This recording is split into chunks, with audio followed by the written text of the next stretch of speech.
Bom, pessoal,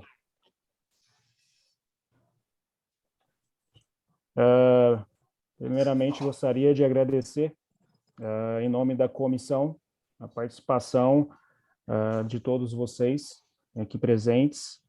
É muito importante a adesão dos colegas advogados, da sociedade civil. É um dos objetivos da comissão fomentar a discussão dos principais temas que envolvem direito agrário, direito aplicado ao agronegócio, e eu só tenho a agradecer a todos vocês que estão aqui. Novamente, em nome da comissão, Enio, professora Carolina, muito obrigado por ter aceitado de forma rápida, assim, sem titubear prontamente o nosso convite. É uma satisfação ter vocês aqui conosco. A escolha desse tema, a gente entende, né? A comissão, no momento de escolher o título da nossa reunião de hoje, vai faltar fertilizantes, entenda o cenário jurídico e econômico dessa discussão. Reconhece a importância, né, de nós, advogarmos, termos um pouco, o mínimo de conhecimento do lado econômico do que nós estamos enfrentando referente a essa guerra aí entre Rússia e Ucrânia. Já vamos aí para quase 2 meses de conflito, né? E o nosso objeto de trabalho, né, nós que prestamos consultoria jurídica, assessoria jurídica, para produtores, revendas, para todos os setores, todos os elos aí do agro, nosso objeto é uma commodity, e ela está atrelada à economia diretamente. Então, entender um pouco o que está se passia nos ajuda lá na frente, ou até no presente momento, assim, a tomar decisões, orientações, a precaver o que pode vir a surgir como discussões jurídicas, né? Então, não poderia, em se tratando desse tema específico, a gente não poderia deixar de convidar a professora Carolina Merida, que é procuradora do município. Ela é professora da Universidade de Rio Verde, doutora em Direito Público, especialista de Direito da Economia e da Empresa, pesquisadora associada ao Comped e ao Iberojur. E ao queridíssimo amigo Enio Fernandes, professor executivo da FGV, vice-presidente do Sindicato Rural aqui de Rio Verde, presidente da Comissão Nacional de Cana-de-Açúcar e presidente da PMP, que inclusive está sempre presente nos vários debates aí espalhado pelo Brasil e fora, né, transmitindo o seu conhecimento de causa, de prática. E muito obrigado a vocês dois por toparem participar com a gente. É muito importante esse compartilhamento da experiência de vocês sobre o tema. E só para a gente ficar claro como é que vai funcionar os trabalhos hoje, eu não acho que o doutor Alessandro Gil não está presente, mas eu vou passar a palavra para o Enio. Ele vai discorrer um pouco sobre o cenário econômico, quais são as expectativas e o que ele entende que possa acontecer daqui para frente, né, após quase 2 meses de guerra. E, na sequência, a professora Carolina Merida, né, para nos dar iniciar a discussão, né, sobre o que nós podemos enfrentar, juridicamente falando, diante deste cenário econômico que nós estamos vivendo. Enio, tem a palavra, meu amigo. Primeiro, eu quero agradecer ao AB, eu quero agradecer à comissão, agradecer cada um dos profissionais que estão aqui para a gente trocar ideias sobre esse tema, né? Um tema muito peculiar. Agradecer a doutora Carolina por dividir o espaço dela e o conhecimento com a gente, né? Muito, muito obrigado. Bom, vamos lá. Estamos com um problema extremamente impactante, né? Não é só fertilizante, vários insumos tem o risco de você ter uma escassez de oferta, principalmente a guerra pesa assim, mas agora nós estamos vendo esse lockdown em Xangai, em Shenzhen, né, duas importantíssimas cidades chinesas, e isso, quando duas cidades dessas entram em lockdown, você tem paralisações, você tem toda uma interrupção de fluxo financeiro, de atividades. Imagine São Paulo ficar sem operações. Imagine o resultado que isso pode acontecer. Dito isso, nós temos que entender quais são as consequências, né? Nós temos fertilizantes vindo da Rússia, mas nós temos agroquímicos defensivos agrícolas vindo de outra região do mundo. Não é só isso, é mais grave que isso. Você tem várias cadeias industriais dentro e fora do ar que precisam desses insumos no mundo inteiro. Se você tirar uma foto de satélite hoje, você fica impactado. Alô? Oi. Alô? Oi. Estamos te ouvindo. Eu tinha o microfone aberto, eu consegui fechar aqui. Pode dar sequência. Espera aí, 5 segundos.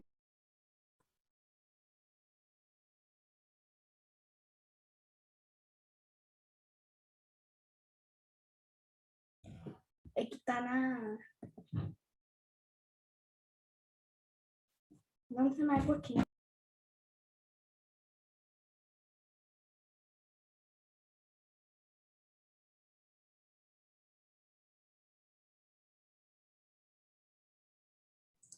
Aproveitando enquanto o Enio regulariza o microfone dele, pedir a todos os participantes que mantenham seus microfones mutados para não interferir nos trabalhos, ok? E até para a gente organizar também, já aproveitando a oportunidade, vamos colocar as perguntas no chat, né, e no finalzinho a gente aproveita os nossos palestrantes para responder.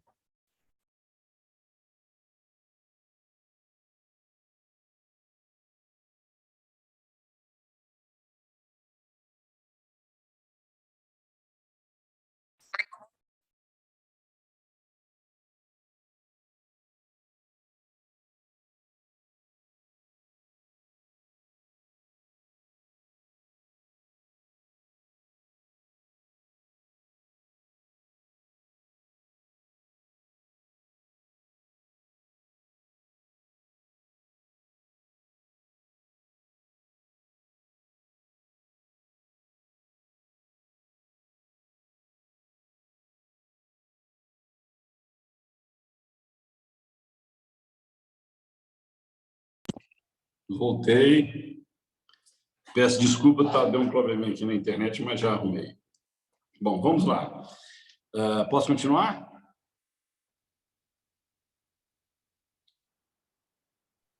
Por favor, Andy, fique à vontade. Então, quero pedir 1000 desculpas pelas... Mas quando é online, isso acontece. Bom, então o que a gente estava falando, né? Você tem um problema fertilizante, você tem uma cadeia toda de produtos importantes para o mundo na indústria e na agricultura. Outra coisa que a gente tem que entender é o seguinte, nós estamos tendo discussões de como vai ser esse fornecimento da Rússia de gás para toda a Europa. Eu lembro que a dependência da Europa do gás russo era extremamente alta, né? Os preços sobem, o custo de produção sobe, mas pior do que você ter custo de produção alto é você não ter acesso ao produto, você não ter acesso à energia. Por que eu estou dizendo isso? Quando a gente olha, caso a gente tenha pequenas reduções de oferta de gás russo para a Europa, principalmente a Alemanha, você vai ter uma queda no PIB industrial alemão muito forte. E o PIB industrial alemão é o principal PIB da zona do euro. Então, eu tenho um problema na Europa, tenho um problema na China, e tenho guerra na região importante no mundo no que diz respeito a fertilizante. E a gente está falando muito de fertilizante porque os produtores são muito ansiosos para definir essa posição. Mas até o óleo diesel nós estamos com um problema. Se vocês conversarem com vários donos de postos, distribuidores, DRR, essa oferta de diesel, de óleo diesel, ela está muito... Não é que está faltando, mas ela está muito cadenciada. É comum hoje você ver um caminhão que carrega óleo diesel ficar na base 2, 3 dias. Aí a coisa fica extremamente grave. O governo federal ele tem uma política de biodiesel, que ele foi feita lá atrás, Ele veio subindo de B5, B7, B8, B10, B13 e agora, em março, deveria ser B14. Com o preço do óleo vegetal subindo muito, o principal fornecedor de biodiesel no Brasil é a soja, com 70% do biodiesel vem da soja, através do óleo de soja. Esse custo começou a impactar a inflação e começou a incomodar os consumidores. O que o governo federal fez? Ele determinou que neste ano de 2022 deveria começar com B13 e terminar com B14, a gente usaria de agora em diante B10. Só que, ao eu retirar 14%, 13% de óleo vegetal dentro do diesel, o que acontece? Eu preciso de mais volume de diesel sendo comercializado para manter a mesma atividade econômica. E nós estamos tendo problemas disso. Existem até discussões, ou lobbies, melhor falando, da gente voltar a operar com B13 para amenizar essa questão do combustível. Nós falamos de combustíveis, falamos de fertilizante, falamos de fornecimento de produtos industrializados para o mundo inteiro, falando da importância da Europa, né? Este cenário de risco, ele está sobre a mesa. Pode faltar fertilizante? Pode faltar fertilizante, sim. Pode faltar agroquímicos, pode faltar óleo diesel. É previsível que isso ocorra? Não. Vamos dar um exemplo. No ano passado, nós tivemos alguns problemas de insumos agrícolas.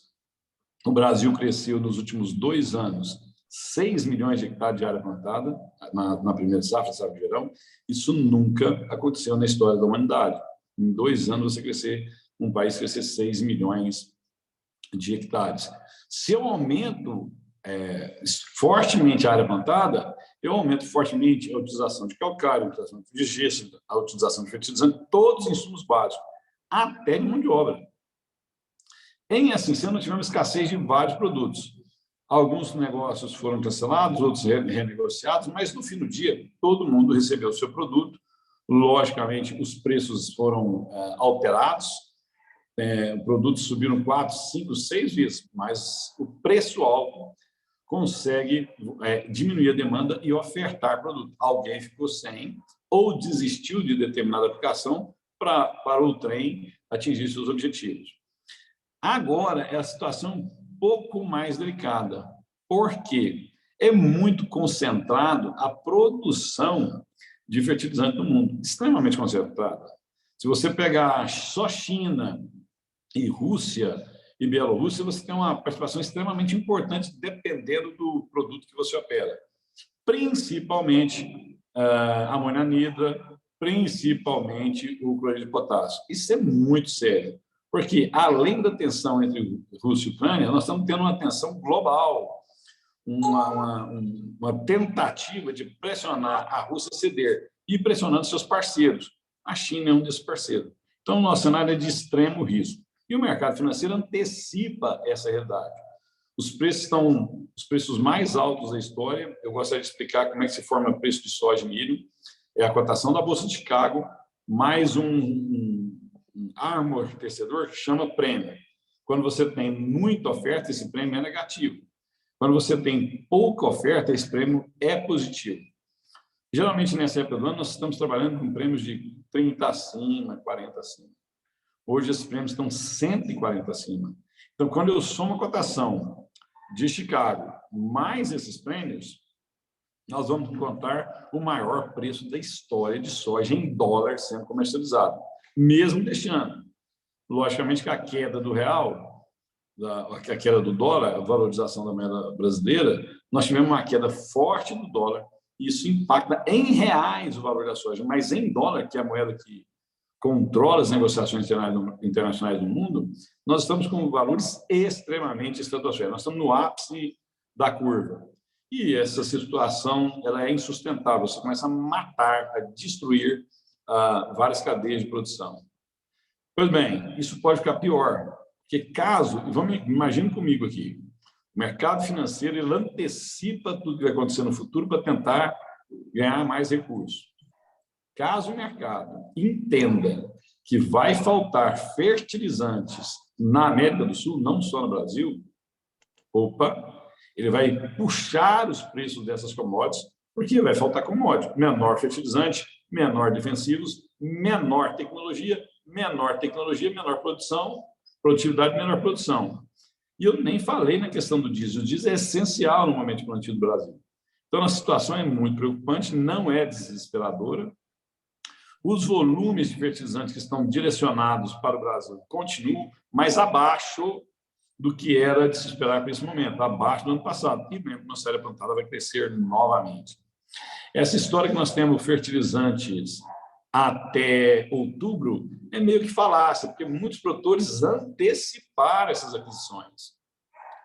E a gente tem um outro cenário, produtores que lá atrás foram lá e compraram seus fertilizantes, pagaram à vista seus fertilizantes, só que as empresas que vendem esses fertilizantes, elas não são fabricantes de fertilizante no mundo, elas são distribuidoras.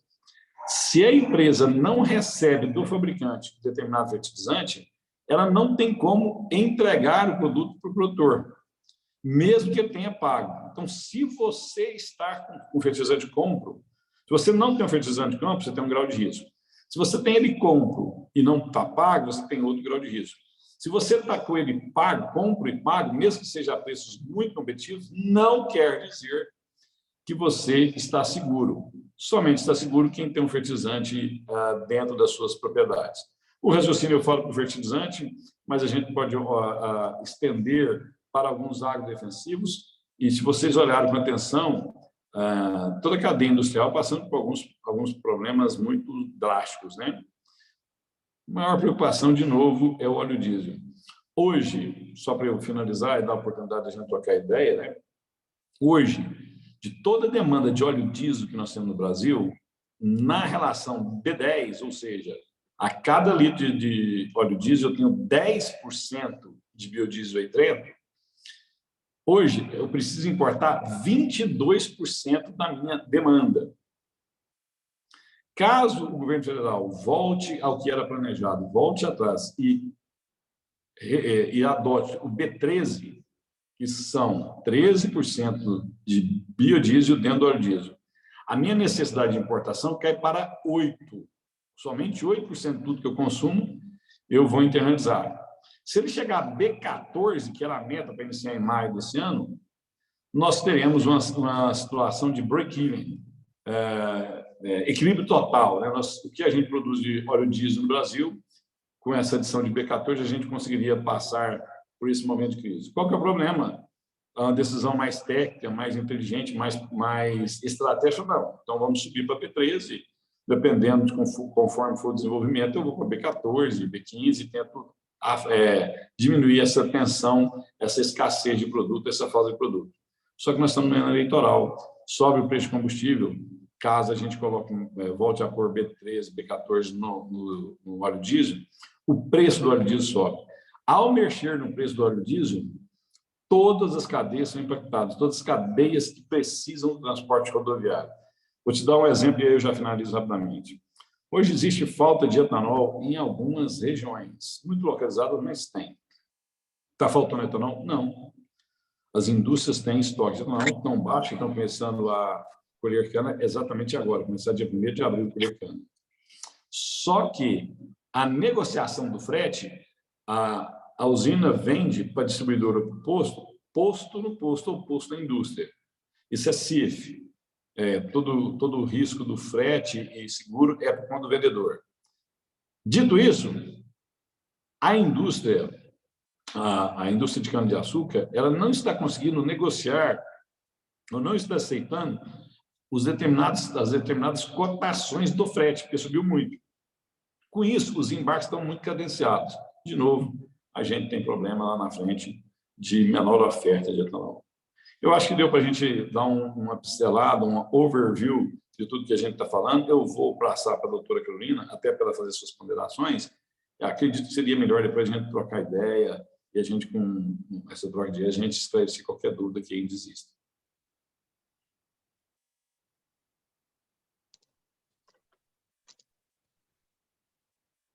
Professora Carolina? Oi, boa noite. Antes de eu iniciar, eu gostaria de solicitar uma autorização para compartilhar minha tela. Será que é possível? Eu creio que eu tenho que te colocar como host, professora. Vou tentar colocar aqui, só um momento.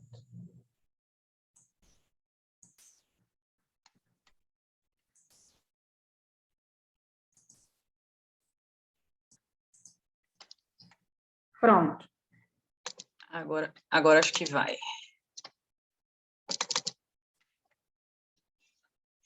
Bom, boa noite a todos e a todas. Para mim é motivo de imensa satisfação estar ao lado, né, de uma figura tão conhecedora, né, de temas econômicos, e em especial aqueles afetos às cadeias do agronegócio. Então, é motivo de honra estar aqui compartilhando esse espaço com o doutor Enio. Também é motivo de bastante alegria poder participar, né, da reunião da Comissão Especial de Direito do Agronegócio aqui, da subseção de Rio Verde, a convite mais direto da Silvana, mas vejo aqui diversos alunos e ex-alunos. É sempre bom estar ao lado de vocês, né, aprender e, enfim, trocar, né, impressões e discutir esses temas, que são temas que estão ocorrendo agora. Então, a gente faz, de certa forma, um exercício de futurologia em alguns aspectos aqui, principalmente no aspecto jurídico, né, porque a gente tem que trabalhar para a gente explorar as questões de riscos de contrato, a gente tem que trabalhar com um cenário, digamos assim, de worst case, né, naquele pior possível, para tentar antecipar, né, o que vai acontecer com relação a esses contratos.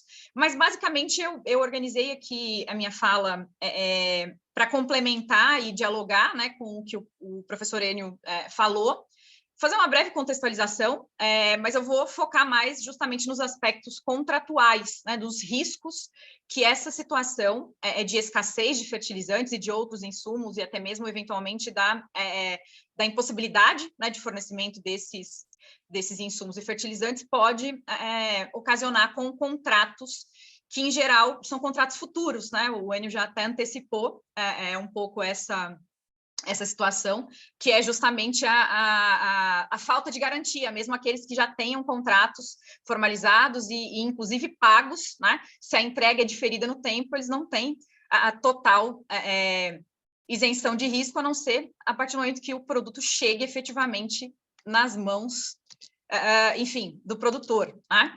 Então, só para fazer, então, uma introdução à minha fala, existe, né, claramente uma interdependência econômica e isso afeta mais diretamente a cadeia do agronegócio, que hoje é muito mais do que a cadeia de alimentos, né? Ela envolve outras cadeias, cadeia têxtil, de energia, enfim.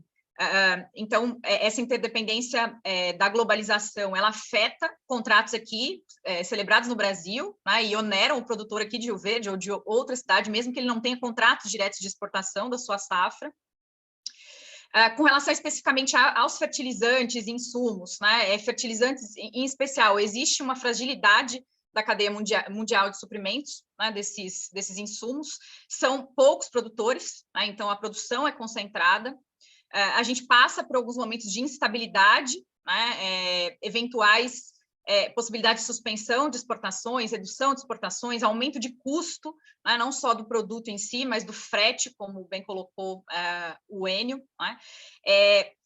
Trabalha-se muito com uma ideia de baixos estoques, né? Então, a partir de um conceito de just in time, os fertilizantes são produzidos à medida em que eles são demandados, né? Não existem grandes estoques desses produtos.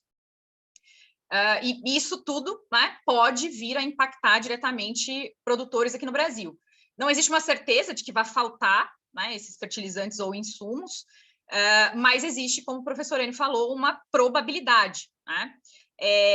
Muito embora a Rússia não seja a única fornecedora de fertilizantes, né, ela é o maior exportador mundial do complexo NPK, principalmente com relação a potássio, né? A gente tem uma dificuldade.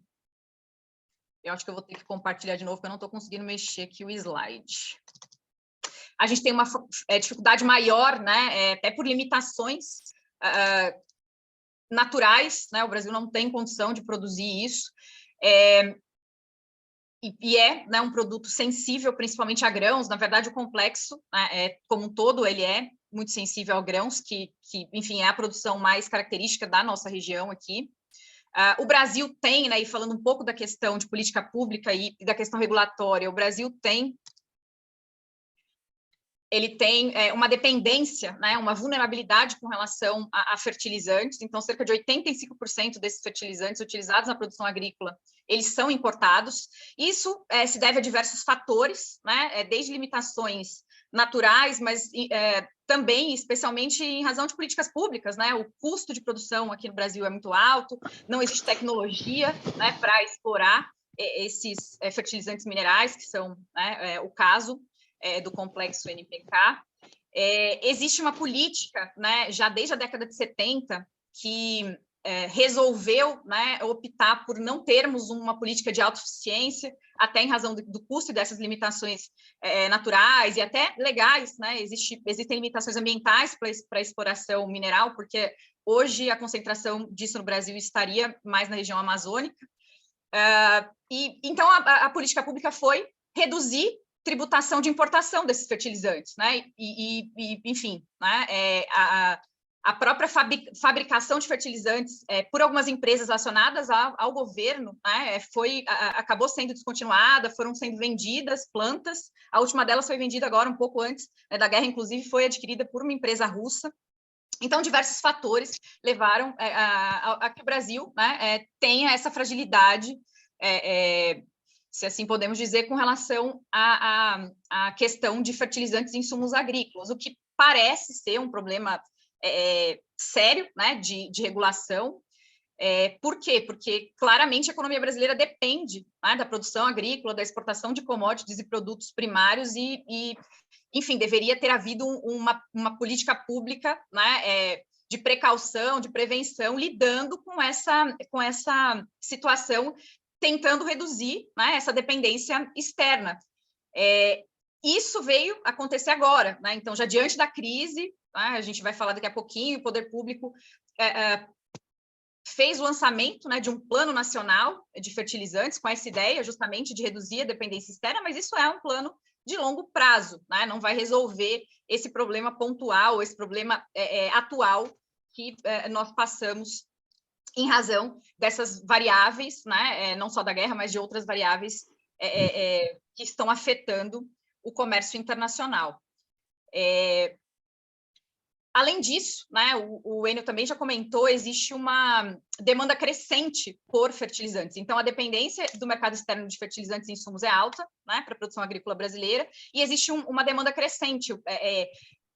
Alguns dados vão dizer que o Brasil, né, no Brasil, essa demanda cresce o dobro do que cresce em outros países, justamente porque há uma expansão da produção agrícola para fazer frente à questão da segurança alimentar, né?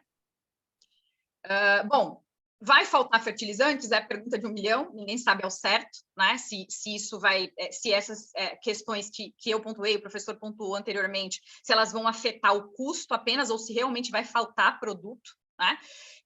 Existem algumas medidas que são possíveis, o governo brasileiro já tem tomado algumas medidas paliativas, né? Algumas delas se relacionam a negociações diplomáticas em busca de novos parceiros ou da ampliação, né, da aquisição de parceiros que já são parceiros brasileiros nesse mercado, Canadá, Marrocos, a própria China, mas a China também, né, passa por uma situação complicada, então a economia chinesa também não está rodando, né, como deveria estar em razão agora de um lockdown aí tardio, né? Existem algumas medidas que estão sendo adotadas no sentido de eliminar desperdício, né? Se espera que essas medidas possam economizar cerca de 10% do que se aplica de fertilizantes no Brasil, né? Então, uma iniciativa da Embrapa, a Caravana Fert Brasil, tem essa intenção, né, de promover políticas de sustentabilidade na aplicação de fertilizantes e insumos de forma geral, reduzir desperdício, né? Mas, evidentemente, que existe, né, necessidade de investimento em tecnologia, não é todo produtor que tem acesso a esse recurso financeiro para investir, até por conta, né, da questão de juros, enfim, todos esses aspectos econômicos que estão sendo afetados pela guerra. Existe a medida de longo prazo, né, que é o Plano Nacional de Fertilizantes, que busca até 2050 reduzir a dependência brasileira com relação a fertilizantes, baixar de 85% para 45%. Basicamente, né, existem medidas que fomentam na questão tributária, né, a redução de impostos incidentes sobre a produção de fertilizantes, medidas que buscam incentivar a aplicação de recursos, não só na produção de fertilizantes, mas no desenvolvimento de tecnologias, né, de formas mais sustentáveis de aplicação desses fertilizantes. Mas, de toda forma, de toda sorte, existem limitações de vários matizes, né? Limitações econômicas, porque o Brasil, assim como, né, todos os países, passam por um momento de múltiplas crises, né? A gente teve crise sanitária, mas a gente passa por uma crise econômica em decorrência da crise sanitária e também de uma crise, né, política. A gente tem algumas limitações técnicas, né? Então existe potencialidade em algumas regiões do Brasil de explorar alguns desses fertilizantes minerais, mas a tecnologia não está acessível, no caso de Sergipe, por exemplo, e no caso da Amazônia existem, né, problemas de licenciamento, então não é possível a exploração em razão da área em que se concentram esses minerais, né? Enfim, né, existem questões ambientais envolvidas nesse aspecto. Já houve, né, liberação de licenças para exploração de minerais para produção de fertilizantes na Amazônia, mas isso foi objeto de atuação do Ministério Público. Enfim, né, não é uma alternativa também que vai suprir essa eventual falta ou escassez de fertilizantes que é atual, né? Então, a gente eu passo aqui a tentar fazer um exercício de futuro e discutir um pouco alguns desdobramentos jurídicos que podem vir a acontecer em contratos, né, futuros, que são contratos característicos do nosso segmento, né, ou da cadeia agroindustrial, tanto do ponto de vista da aquisição de fertilizantes, como também sob a perspectiva de comércio da safra, né, a venda futura de grãos. Então, antes de entrar propriamente nessa discussão jurídica mais direta, né, existe uma pluralidade de negócios que são interconectados em toda a cadeia do agronegócio, né? Essa questão de fertilizantes e insumos, ela afeta diretamente, claramente, o segmento dentro da porteira, mas vai reverberar, né, nos outros segmentos do agronegócio, em outros segmentos econômicos também, porque existe uma interatividade muito grande, né, de toda a cadeia contratual e de negócios que ocorre nesses vários segmentos, dentro da porteira, fora da porteira, a parte de serviços, né, agroindústria, serviços financeiros, a parte de logística. Então, os efeitos dessa escassez, o aumento de preços, a falta, eventualmente, desses insumos e fertilizantes, vai causar efeitos em rede, né, são efeitos em cascata. Existe, né, uma ruptura, né, de contrato, eventualmente, que vem a existir, né, não existe, mas pode vir a existir uma ruptura de contrato, justamente porque nem quem tem o contrato assinado tem garantido o fornecimento, né, porque como isso não é produzido no Brasil, isso é importado, esses contratos são formalizados com empresas que importam esses insumos que se não tiverem estoque, né, estão à mercê dessas variáveis imprevisíveis, né? Eventualmente problemas de fecharem portos serem bombardeados, navios, né, terem algum problema, a própria produção, né, do fertilizante em si pode ser afetada pela questão da guerra, e isso ruptura eventualmente nesses contratos lá na origem da importação dos fertilizantes vão afetar a cadeia como um todo, né? Então, já até adiantei, né? Na minha concepção aqui, para poder centralizar um pouco melhor a fala, eu vou trabalhar mais a ideia dos riscos que podem incidir sobre os contratos de aquisição de fertilizantes, né, da relação do fornecedor de fertilizante, que é um importador, e do produtor rural, e depois, né, nos contratos de compra e venda de grãos, né, com entrega futura, porque essa relação depende da anterior, né, que seria a relação do produtor rural com as tradings, né, para exportação do produto, comercialização e exportação. Basicamente, aqui a gente vai voltar a uma discussão que é uma discussão recorrente nos contratos futuros no Brasil, e que, infelizmente, a gente tem uma jurisprudência vacilante, né, que atualmente é refratária à incidência da teoria da imprevisão. Mas, enfim, né, em termos jurídicos, a gente tem aquele embate entre a pacta sunt servanda, a autonomia da vontade e a intangibilidade, né, dos negócios jurídicos, e, de outro lado, a teoria da imprevisão, que seria um fator para mitigar, né, em situações muito específicas, observados os requisitos legais, essa obrigatoriedade ou intangibilidade dos contratos. Tanto o pacta sunt servanda como a teoria da imprevisão tem amparo na nossa legislação civil, né, o Código Civil, que acaba sendo diretamente incidente sobre essas operações. Muito embora, como eu acabei de comentar, né, com vocês, exista uma jurisprudência que oscila e atualmente é refratária à incidência da teoria da imprevisão nesses contratos futuros que envolvem commodities agrícolas, essa jurisprudência ela se baseia muito nos riscos inerentes ao negócio. E aqui, quando a gente fala numa situação de guerra, a gente está diante de um evento que não é um risco natural do negócio, né? O produtor rural ele não tem que prever que eventualmente vai acontecer uma guerra. Primeiro porque é um fato imprevisível, pouco ou quase impossível de isso acontecer nos dias atuais, né? Porque toda a normativa internacional trata a guerra, o ato de agressão e uso de força de um país contra o outro como ilícito, né? Então não é algo que a gente lide, né, a todo tempo. A última grande guerra que ocorreu terminou em 1945 e deu origem a esse sistema, né, internacional que a gente conhece hoje, que depois, na década de 90, fez com que houvesse a criação do OMC. Então, não existe a possibilidade de se prever, né, esse fato guerra. Também não tem nenhuma incidência que o produtor rural aqui no Brasil ele não tem como interferir, né, nesse fato, na ocorrência da guerra. Então, enfim, é um novo componente que pode, né, sensibilizar, ao meu ver, a jurisprudência do Brasil e possa, né, acatar a teoria da imprevisão com base, né, no evento ou na ocorrência de força maior, que seria o caso da guerra, né, não é um risco inerente à cadeia do agronegócio, não é um risco do negócio, não é algo que decorre de clima ou de mera variação de preços, né? Obviamente, né, que esse fator guerra impacta, né, no aumento substancial de preços, mas não é o aumento em si que seria objeto de discussão, e sim o fato, né, gerador desse aumento.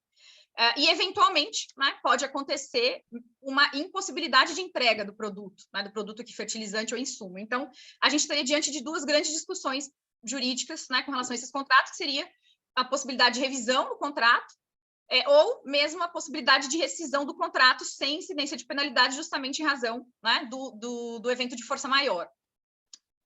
Claro, né, que não basta invocar ou trazer argumentos retóricos e genéricos a respeito, né, da guerra afetando esses contratos. É preciso que haja demonstração no eventual caso concreto, né, litigioso, desse nexo causal direto. Então, não basta alegar retoricamente que a guerra causou aumento de preços e que isso, né, automaticamente exigiria a aplicação da teoria da imprevisão e de uma revisão, né, dos custos envolvidos no contrato, seja no contrato de aquisição do fertilizante, né, porque daí a empresa que vai entregar vai querer discutir, aumentar o preço, né, que não é mais aquele preço da data da celebração do contrato, seja com relação ao próprio contrato de comercialização da safra, né?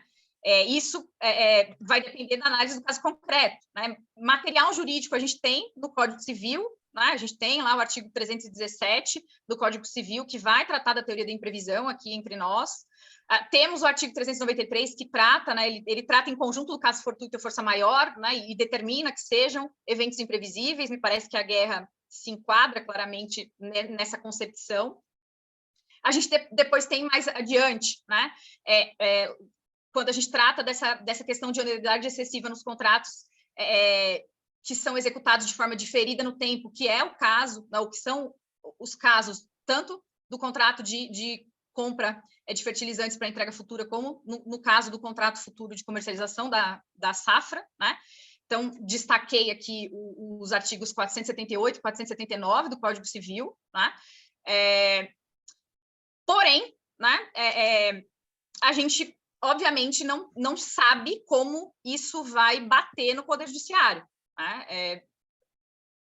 A gente tem uma ideia, né, de que o Poder Judiciário estaria mais sensibilizado à incidência da teoria da imprevisão nesse caso específico, em razão da origem, né, do fato, que realmente é um fato imprevisível, um evento de força maior que a guerra, mas só, né, no caso concreto, que a gente vai conseguir aprender quais serão os requisitos, né, para a incidência da teoria, que tipo de prova vai ser exigido pelo Poder Judiciário e enfim, né, algo que a gente tem que ficar atento no caso eventualmente de fato faltar produto ou o custo ser um custo exorbitante para quem já pagou lá atrás e vai agora receber, né, se receber um produto com custo bastante elevado. Bom, também, né, na mesma linha de raciocínio que o Enio propôs aqui, vou encurtar minha fala para a gente poder debater, né, Então, trago algumas considerações finais, uma delas, né, que é patente, mas que nós, do direito, a gente ainda patina um pouco, né, nesse quesito, que é a necessidade de gestão de riscos, né? Gerir riscos é fundamental no mundo em que a gente vive hoje, que é um mundo hiperconectado, globalizado, especificamente quando a gente fala do segmento do agronegócio, isso é ainda mais relevante, né, porque é uma cadeia de suprimento global. A gente precisa, então, nesse contexto de gestão de risco, não só orientar clientes, né, com relação à questão de gestão de risco financeiro, né, ao lado de profissionais da área financeira, evidentemente, mas a gente precisa ter mais cautela no momento de analisarmos contratos, né, justamente em cláusulas que muitas vezes passam desapercebidas, como é o caso da cláusula de força maior, que é uma cláusula padrão, daquelas que normalmente a gente nem lê, né, já trabalha com modelo, e a gente precisa pensar um pouco, né, na perspectiva dessa cláusula de força maior, a partir de uma matriz de riscos de contrato. Então, a gente precisa trabalhar com essa ideia, né? Eventualmente, a partir dessa perspectiva atual da guerra e dessa iminência de falta ou de aumento de custo, né, de fertilizantes, quando possível, quando houver margem para isso, negociar, né, eventual assunção de riscos decorrentes de força maior por parte daquele que comercializa fertilizante que é importado, porque a gente sabe hoje, né, que isso pode gerar desdobramentos para a produção, aumento de custo ou inviabilidade de produção, né, em razão da total ausência de entrega dos fertilizantes. Também pensar um pouco, né, e ponderar, coloco isso para discussão, em cláusulas de hardship, né, que normalmente são cláusulas que aparecem em contratos de longo prazo, que não é o caso, né, na maioria dos produtores que trabalham com contratos de safra, para entrega futura, mas na safra, né, dentro do ano. E o que seria essa cláusula de hardship, né, que é muito comum em contratos internacionais? É uma cláusula que exige uma negociação entre as partes antes de que esse contrato possa ser submetido ao Poder Judiciário, né? Então, a cláusula hardship, ela força uma necessidade de discutir administrativamente o reequilíbrio dessa relação afetada por um evento, né? Que aí, lógico, a cláusula vai definir, né, que evento seria esse. Existem modelos de cláusulas de hardship, né? Um dos mais conhecidos é o modelo da Unidroit, né, que traz ali o que estaria dentro dessa obrigatoriedade de negociação administrativa prévia à propositura de ação judicial, o que estaria fora, isso é possível de se negociar, né, entre as partes, mas seria uma ferramenta interessante de se pensar, né, para trazer para esses contratos, que muito embora não sejam contratos de longo prazo, são contratos que estão sujeitos a variáveis, né, que vão impactar na produção, no custo, e até podem ocasionar quebra, dependendo, né, da condição financeira e da gravidade do descumprimento do contrato ou da quebra, né, do fornecimento de fertilizantes. Entre outras cláusulas jurídicas, que muitas vezes a gente trata, como eu disse para vocês, como cláusulas padrão, de menor importância ou de segunda classe, né, mas que nessa realidade presente nos mostram que são cláusulas importantes e que estão dentro dessa ideia de gestão de riscos e de definir matriz de risco dentro de contrato, né? Por outro lado, existe, né, ou pode existir para aqueles produtores que tenham já, né, esses insumos e fertilizantes em mãos, uma possibilidade aí de comercializar a safra, né, a preços muito convidativos, porque o preço de venda, né, dos grãos também é um preço que retomou lá a década de 2010, enfim, são preços altíssimos, né? Então, aquele que conseguiu gerir esse risco de forma mais adequada, se antecipou, né, a esse problema, eventualmente vai encontrar uma janela de oportunidade, porque não são só os insumos, né, que são afetados pela guerra, a produção de commodities agrícolas também é afetada, porque a Ucrânia é produtora, a própria Rússia, né, é produtora. Uma outra ponderação que eu faço aqui a título de considerações para a gente poder dialogar, né, o rompimento desse equilíbrio dos contratos que são celebrados ao longo da cadeia produtiva, ele não pode ser suportado só pelo produtor rural, né, isso tem que ficar claro em eventuais demandas que venham a surgir, justamente por quê? Porque como a gente tem a aplicação, né, do direito civil, que é um direito que não é um direito específico, né, voltado à cadeia do agronegócio, ele é um direito aplicado ao agronegócio, né, a gente tem algumas algumas características do segmento agroindustrial que muitas vezes não são ponderadas, né, pelo Poder Judiciário, e que precisam estar presentes aqui, né? Existe essa própria questão da função social, né, da produção de alimentos. Existem muitas pessoas que ainda não têm acesso ao alimento, seja em razão da falta do alimento, seja em razão do custo, né? E onerar apenas o produtor numa cadeia imensa pode gerar agravamento dessas questões, porque isso vai gerar quebra de produtores, isso vai causar problemas de produção, né, em safras futuras, mesmo já diante de um cenário mais normalizado. E, evidentemente, né, que a eventual invocação da teoria da imprevisão precisa ser feita com cautela, de forma responsável, não de forma teratológica ou de forma simplesmente genérica, né, mas, eventualmente, naqueles casos em que for possível fazer essa conexão direta, né, da ausência de quebra do contrato, por exemplo, de fertilizante. Então, o contrato de fertilizante não foi cumprido pelo importador de fertilizante, o produtor não recebeu esse fertilizante, isso decorre, né, de algum evento desses, ou problema de suspensão de exportações, ou problema de, enfim, a fábrica, né, que produzia o insumo fertilizante, ela foi atingida de forma direta, enfim, pela guerra, ou então simplesmente não estão mais sendo exportados fertilizantes, né, da origem ali que foi objeto de aquisição. Enfim, né, essa invocação precisa ser minimalista no sentido de ser prudente, responsável, justamente porque a gente já tem um histórico na temática de incidência de teoria da imprevisão em contratos do agronegócio que não é tão favorável, né, nos últimos tempos. Então, utilizar com parcimônia e dentro de uma questão de demonstrar esse nexo de causalidade de forma direta e clara, né, não só conjecturando aí de forma argumentativa ou retórica, simplesmente.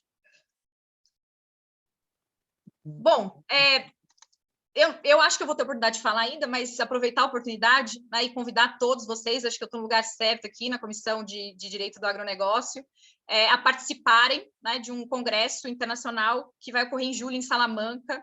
Eu e o professor Murilo, que também é professor da Universidade de Rio Verde, a gente está coordenando um simpósio no tema do agronegócio. O tema é bem aberto, né, direito do agronegócio, desenvolvimento e sustentabilidade, desafios impostos pela transnacionalização da produção de alimentos. Esse tema que estamos discutindo aqui é um tema interessante, né, bem atual, inclusive, para eventual submissão. Para aqueles que queiram e possam ir presencialmente participar, é possível participar lá em Salamanca, mas também é possível participar de forma online, né? É híbrido o evento, e é uma grande oportunidade não só de participar de um evento internacional, mas também de publicar, né, como capítulo de livro internacional, e esses livros vão para repositórios de universidades fora do Brasil. É muito interessante não só para quem já é mestrando ou, enfim, pós-graduando ou pós-graduado na área, mas interessante também para quem pretende, né, cursar eventualmente mestrado no futuro. E, por enquanto, né, agradeço a atenção de todos vocês.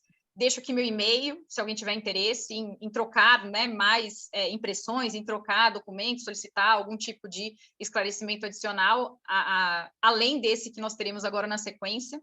E agradeço novamente essa oportunidade de estar aqui com vocês, né, discutindo um tema que é tão atual, tão caro, e, como eu disse, tentando fazer um exercício aqui, ao mesmo tempo de futurologia e trabalhando com ideia de worst case aqui, né, que acabaria gerando aspectos jurídicos mais graves, incidindo sobre esses contratos que nós aqui, em Escritórios de Rio Verde, nós, advogados do agro, aqui na nossa região, temos, né, atuação direta.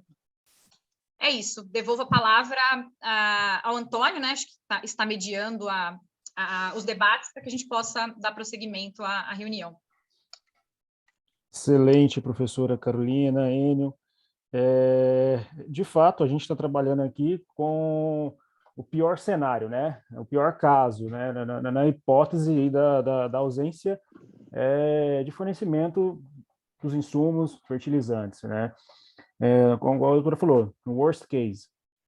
E, de fato, esse é o objetivo. Vocês conseguiram assim, trazer com clareza, transparência e realidade qual é o objetivo dessa reunião, né? Que é como que a gente, qual que é a expectativa para o cenário lá para o segundo semestre? Vamos ter, não vamos ter? O Enio já nos tranquilizou um pouco com essa situação, mas mesmo assim ainda a gente trabalha com aquele cenário de que, e se a gente chegar lá no final de agosto, não for cumpridos alguns contratos de entrega de fertilizantes, a gente vai ter toda uma cadeia com ruptura, né?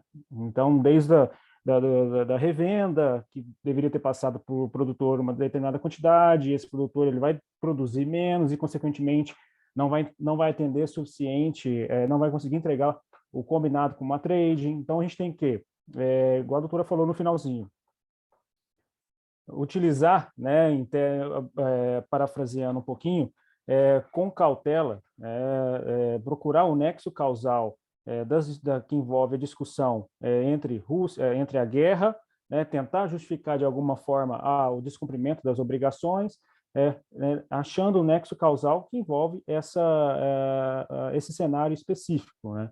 Então, esse era o objetivo da reunião, a gente trabalhar no pior cenário, né, na ausência dos produtos. E eu gostaria de passar primeiro aqui, só dar uma olhadinha nas perguntas no chat, tem algumas aqui, da Eliana, já tinha visto, por que o Brasil é tão dependente de insumos de outros países? A professora Carolina ela já adiantou, né, é uma questão cultural também, né, de não investimento no passado, que está sendo revisado agora mediante esse cenário, né? Ela até mencionou sobre o Plano Nacional de Fertilizantes, que foi lançado, se não me engano, nesse mês, ou no mês passado, ou semana passada, que teria de 2025 a 2050 centenas de metas a serem cumpridas para que o Brasil se torne aí importador de apenas 40% aí do que nós precisamos para atender a demanda. Ou seja, né, é uma questão cultural que a partir de agora sentiu a necessidade de pisar no acelerador e tentar resolver isso. Então, acredito que essa seria a melhor resposta, Liana. Com relação a... Nós temos aqui uma pergunta, se não me engano, do Wagner.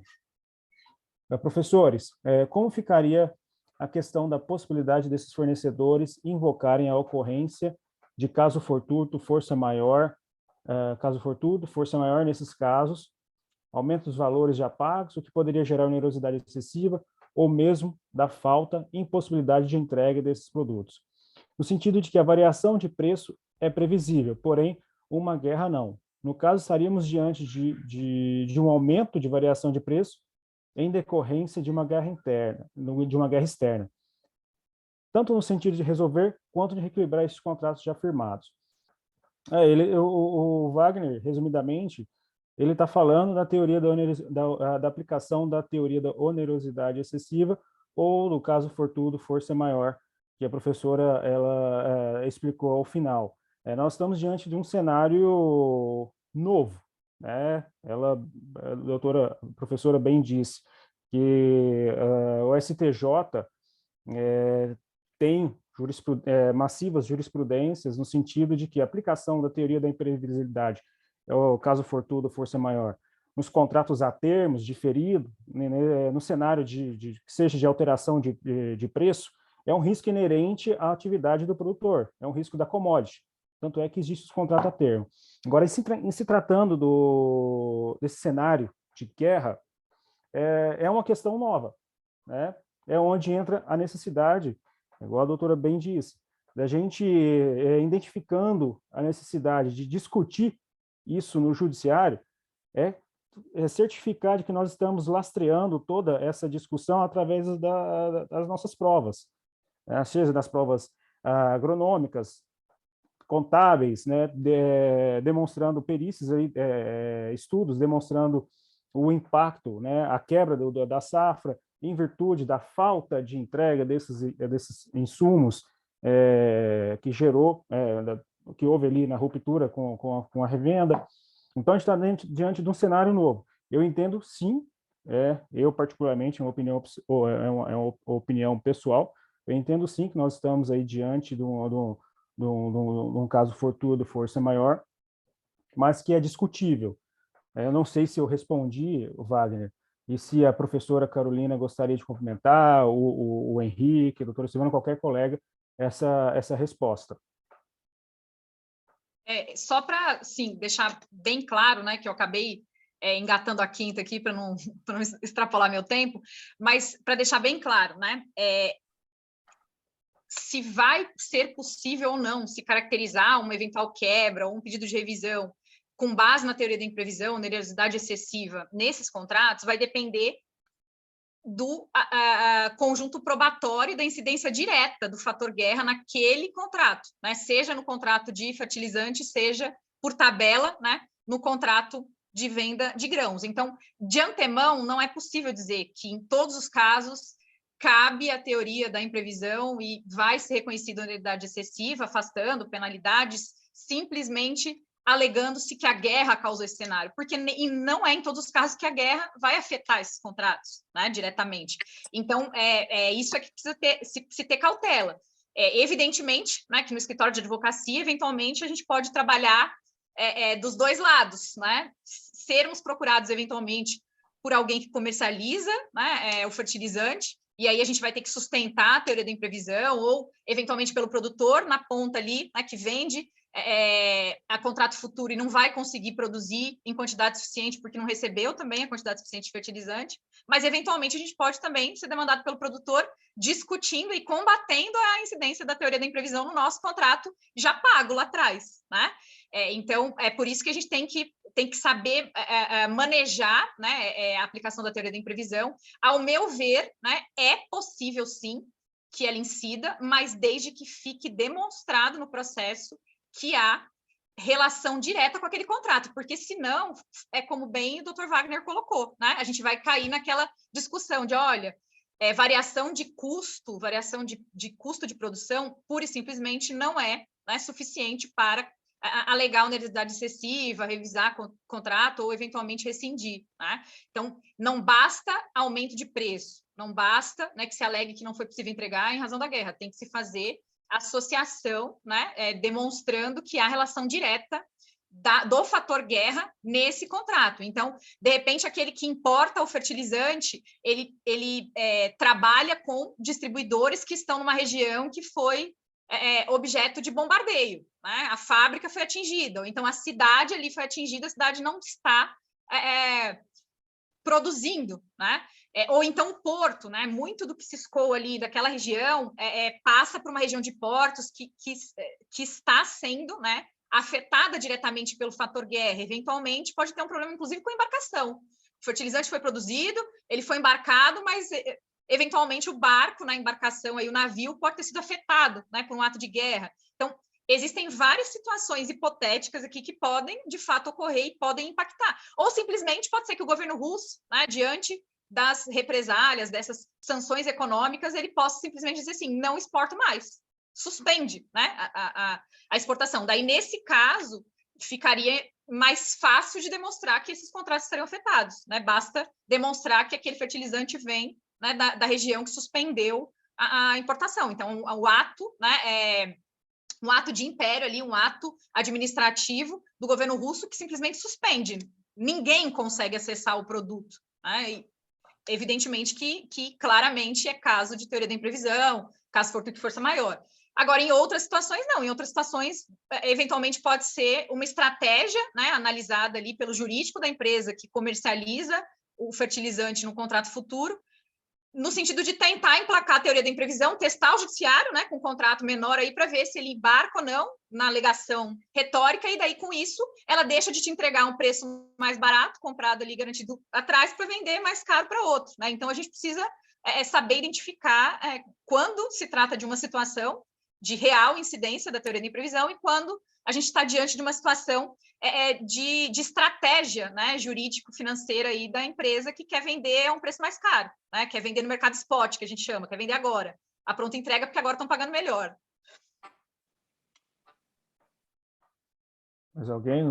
Excelente, professor. Mais alguma consideração, pessoal? Mais alguém querendo complementar essa resposta? Posso dar uma complementação? Poxa, Enio, por favor. Tem uma pergunta aí que a gente, toda entrevista a gente escuta, questionado, né? Por que nós somos tão dependentes de fertilizante? Temos que entender que nós temos uma economia global. Todos são interdependentes. Eu mudo a pergunta para vocês. Por que o mundo é tão dependente da soja brasileira? Do milho, do feijão, do algodão, da cana-de-açúcar, suco de laranja, do café, madeira, aço. Então, é que essas regiões têm maiores vantagens competitivas que outras. Os seus clusters são mais eficientes que outros. Então, nós temos a questão cultural, sim, mas nós temos questões intrínsecas a cada país que lhe dão mais competitividade. Dificilmente nós vamos produzir petróleo ao custo da Arábia Saudita e Kuwait. E aqui também vai ser difícil a gente produzir fertilizante ao custo da Rússia. E aí a gente investe bilhões e bilhões de dólares para ofertar fertilizante. Eu tenho maior oferta de fertilizante e esses preços cedem, eu tenho prejuízo. Isso se a gente conseguir romper questões ambientais, legislações específicas. Então, na minha visão, é mais complexo que isso, só para contribuir. Sim, é isso mesmo. A própria questão da ociosidade, né, das fábricas, né, de fertilizantes no Brasil, que forçou essa desindustrialização no segmento, né, porque economicamente não faz sentido viver num mundo globalizado. Quem produz, né, mais barato e melhor acaba sendo o cluster ali daquele tipo de produção. E agora a gente vive numa situação, né, primeiro a pandemia, que já deu, né, um panorama um pouco diferente, uma outra visão de que a gente vive num mundo globalizado, mas podem acontecer, né, situações de um certo isolamento, ainda que momentâneo, e agora a guerra, né? Concordo com o que o Enio colocou, né? Dificilmente a gente vai ser eficiente na produção de fertilizantes. Muito difícil, mesmo com a subsídio financeiro do governo, mesmo com políticas públicas, né? É muito difícil o Brasil ser competitivo e a gente vive numa economia de recursos escassos, né? Também esse poder público injeta muito dinheiro, não diretamente, porque o plano não quer injetar dinheiro público direto, mas injeta dinheiro público porque reduz tributo, né? Se injeta muito recurso público, né, que é escasso, e daqui a alguns meses essa situação se normaliza, a gente gera outros tipos de problemas, né, sociais, econômicos, enfim. Então, tudo é muito interconectado, realmente, e por isso que é tão complexo, né? Qualquer tipo de decisão governamental, regulatória de negócio, ela passa por uma análise multidimensional e multiprofissional, né? Daí também a importância de a gente sempre trabalhar, como vocês estão fazendo aqui, né, com profissionais de várias áreas, porque nenhum profissional isoladamente consegue orientar um cliente, né, no mundo hiperconectado, globalizado, da forma como a gente conhece hoje. Então, é importante de nós, advogados e outros profissionais, passarem a interagir, não só, né, no âmbito de debates, mas também na orientação, né, ao cliente, trabalharmos com equipes multidisciplinares para orientar da melhor forma possível o nosso cliente.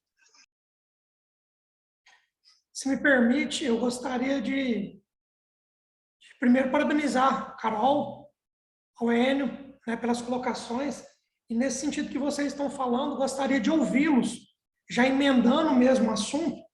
A gente tem visto, né, que o impacto do aumento do preço das commodities por conta da falta, da escassez de fertilizantes ou por conta do aumento de preço decorrente de questões de logística, né, por questões de diminuição de produção em regiões que antes eram grandes produtoras e exportadoras desses produtos. E o Enio já falou no início da fala dele a respeito dos combustíveis, né, e isso acaba gerando um impacto lá na ponta, que é a mesa do consumidor.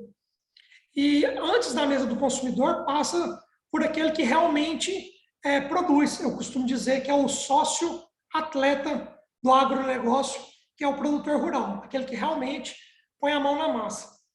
A gente tem exemplos do aumento de produção que está inviabilizando a atividade, por exemplo, na pecuária, né? Às vezes o Enio pode falar melhor sobre isso, mas o aumento do custo de produção na pecuária está exorbitante. Está ficando difícil de se produzir, as margens estão cada vez mais curtas, quando no máximo, às vezes, empatando. Seria muito a gente falar que a um curto ou médio prazo nós poderíamos viver um reverso de, ao invés de estar aumentando produção, abrindo mais áreas, produzindo mais carne, soja, milho, a gente diminuir essa produtividade por conta do elevado custo de produção decorrente de fertilizantes, insumos, óleo diesel e mão de obra, ou isso seria uma mera futurologia?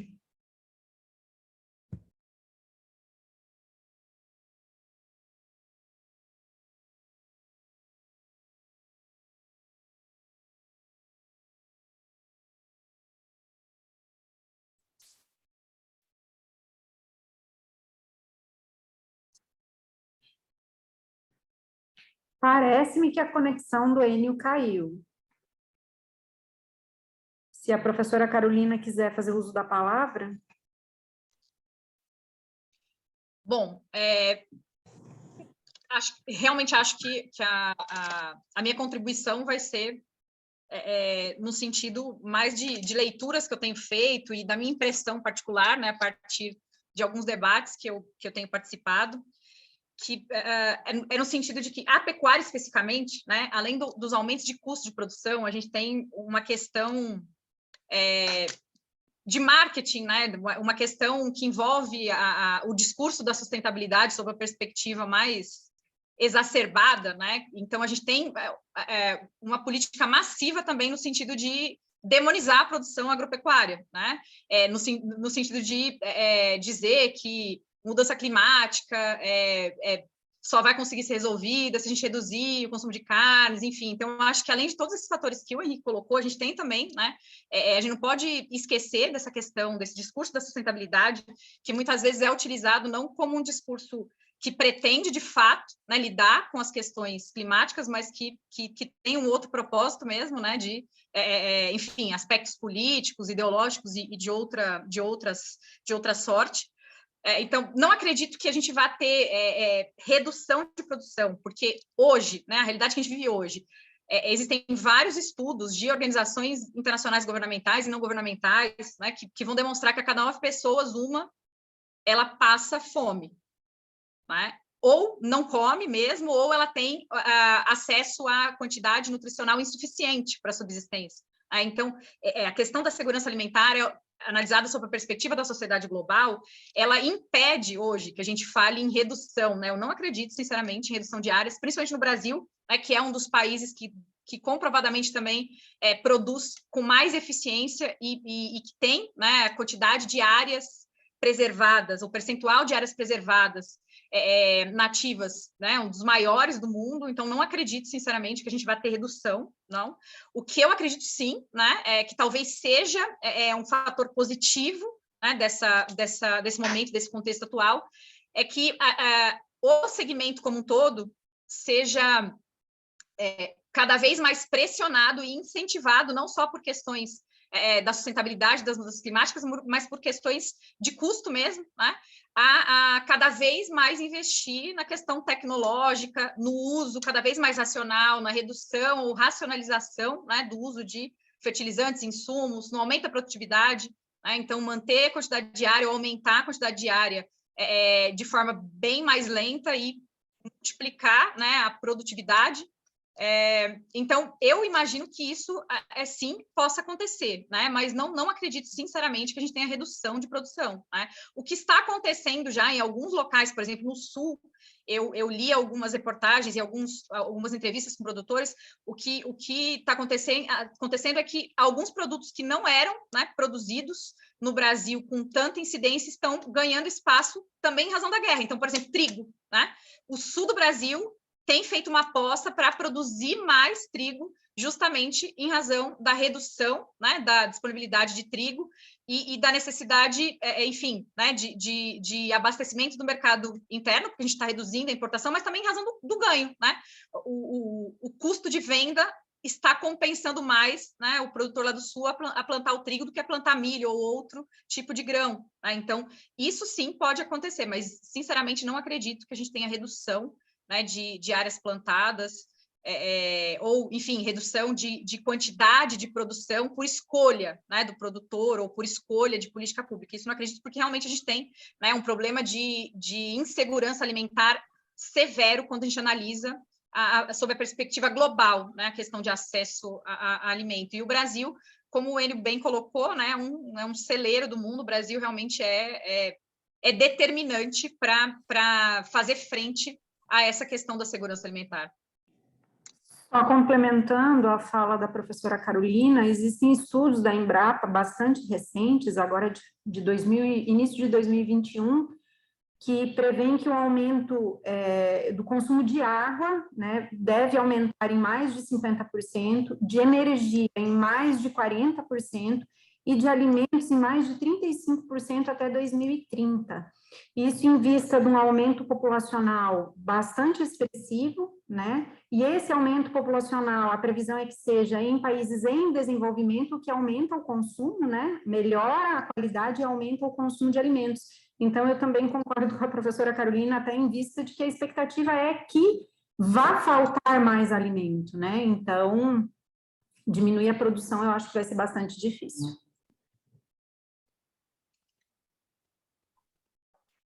Bom, pessoal, dando continuidade para a gente encerrar, vou ser bem breve nas perguntas aqui. O Enio está com problema de conexão, ele já estava com isso no início, e ele não vai conseguir voltar, mas ele vai gravar um áudiozinho para a gente jogar lá no grupo da comissão sobre algumas considerações que ele quer fazer. Até me acabou de me enviar aqui. Pergunta do Dr. Wallace. Boa noite, professora Carolina. No caso de pedido de revisão contratual, em razão da alegação de aumento dos preços, da questão do frete, nada relacionado diretamente à guerra, é possível questionar tal pedido em razão dos custos da distribuição / logística serem intrínsecos da atividade de venda dos insumos?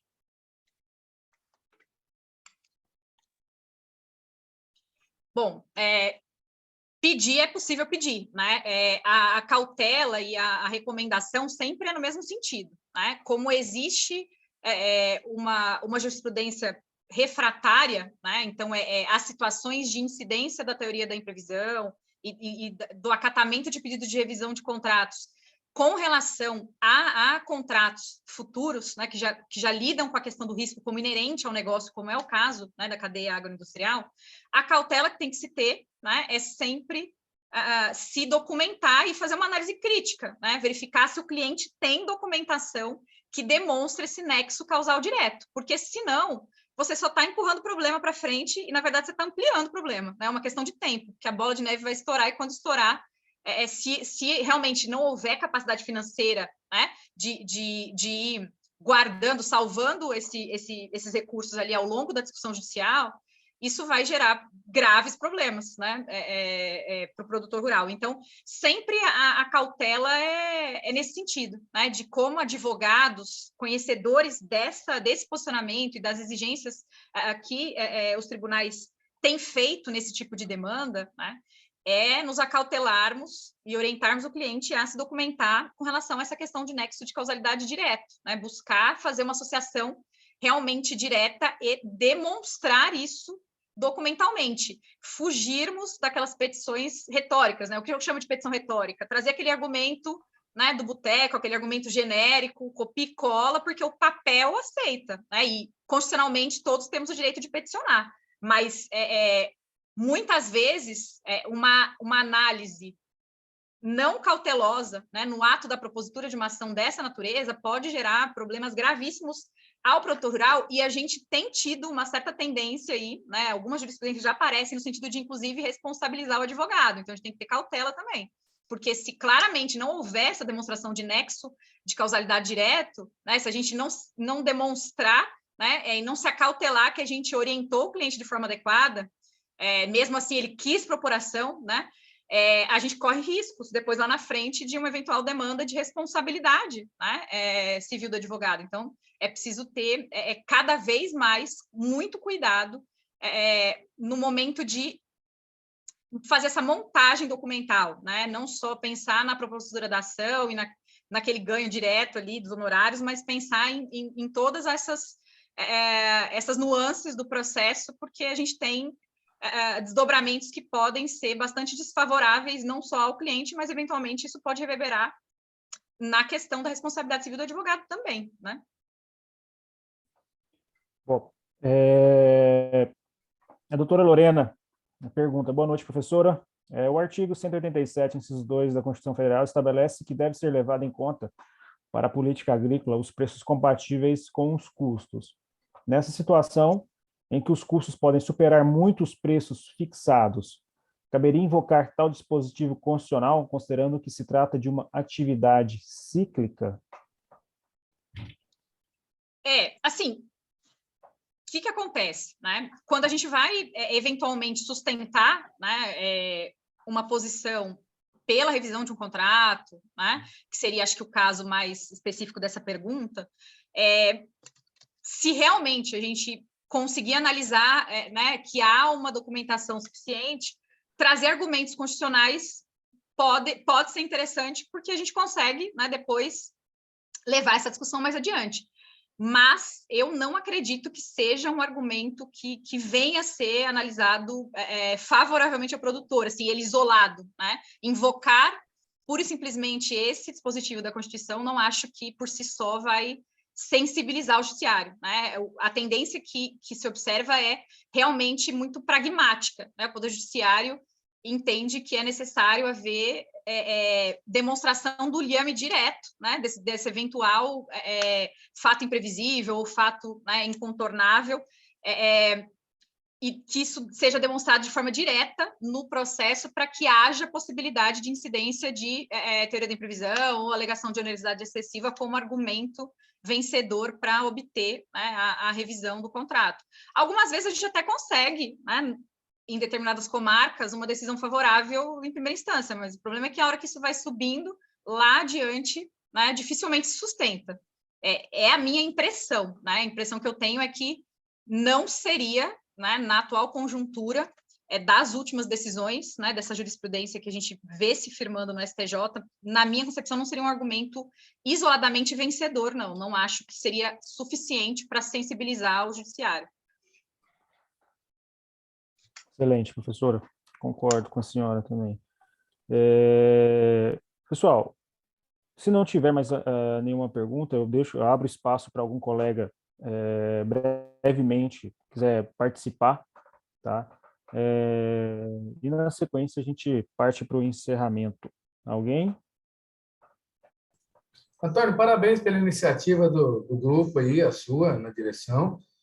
A professora Carolina tem contribuído muito com esse conhecimento que ela vem agregando aí já de longa data, de estudo. Isso é muito bom. O Enio também participou de forma aí que a gente trazendo coisas novas para nós, né? Informações de mercado e a informação de âmbito internacional. Isso é muito bom. Então, mais uma vez, parabéns. Vamos continuar avante nesse estudo aí, que nós temos muito para fazer em defesa dessa bandeira do agronegócio. Exatamente, Sally. É uma das coisas que o Enio falou que já mudou minha forma de pensar, justamente aquele questionamento, né? Por que o agronegócio é tão dependente de fertilizantes externos, assim, na verdade, a pergunta que a gente tem que fazer é por que os outros países são tão dependentes do agronegócio brasileiro, né? Isso aí caiu como uma luva aqui que já me cutucou aqui. Então, realmente a gente tem que participar, né, desses estudos interdisciplinares, né? Então, eu agradeço a participação de vocês. Henrique, Silvana, algum colega? Doutor Antônio, só queria aproveitar, então, antes do encerramento, para agradecer a participação de todo mundo. Hoje foi um evento que não lotou a casa, mas nos deixou satisfeitos pela participação de todos vocês. A comissão se faz dessa forma, com a participação de todos, né? Agradecer em especial a professora Carolina, que disponibilizou o tempo de descanso dela aí para trazer para nós conhecimento de qualidade, né? O Enio sempre muito pontual e trazendo informações e conhecimento de outras áreas. O que você falou desse entrosamento com outras ciências, né? Na verdade, o direito, se fosse só conhecer a lei, seria muito fácil. Você lê o código, compreende ele e, né, você já é o conhecedor do direito. Mas nós lidamos com pessoas, nós lidamos com situações e nós lidamos com uma globalização hoje que a cada momento interfere no nosso trabalho. Então, trazer esse conhecimento com outros profissionais de outras áreas, eu acho que é de extrema relevância. A comissão, a OAB, se coloca à disposição, se vocês tiverem outras sugestões de tema, outros profissionais que podem agregar conhecimento para que a gente possa estar desempenhando a nossa atividade com qualidade e, de consequência, auxiliar, né, trazer benefícios para a sociedade, e esse é o objetivo da OAB, tá? Então, obrigado a todos vocês, obrigada, professora Carolina, e nós da comissão nos colocamos à disposição também para qualquer indicação, sugestão que vocês tenham. Muito obrigada a todos pela atenção. Gostaria de parabenizá-los, né, vocês da comissão. Não conheço a fundo o trabalho de todas as comissões da subseção, mas eu ouso dizer que talvez seja a mais, se não, né, uma das mais, se não a mais ativa, né? Eu percebo muito engajamento de vocês, todos os advogados que atuam no setor, que são receptivos e que são dinâmicos, né? Estão sempre procurando movimentar os temas e convidar professores de várias áreas, convidar professores de outras localidades, discutir, né, sobre perspectivas diferentes, temas que são tão caros ao agro e ao direito, né? Então, me sinto deveras, assim, bastante honrada de poder participar e, de forma ainda que singela, né, contribuir um pouco com a discussão de vocês. Muitíssimo obrigada e boa noite a todos e a todas.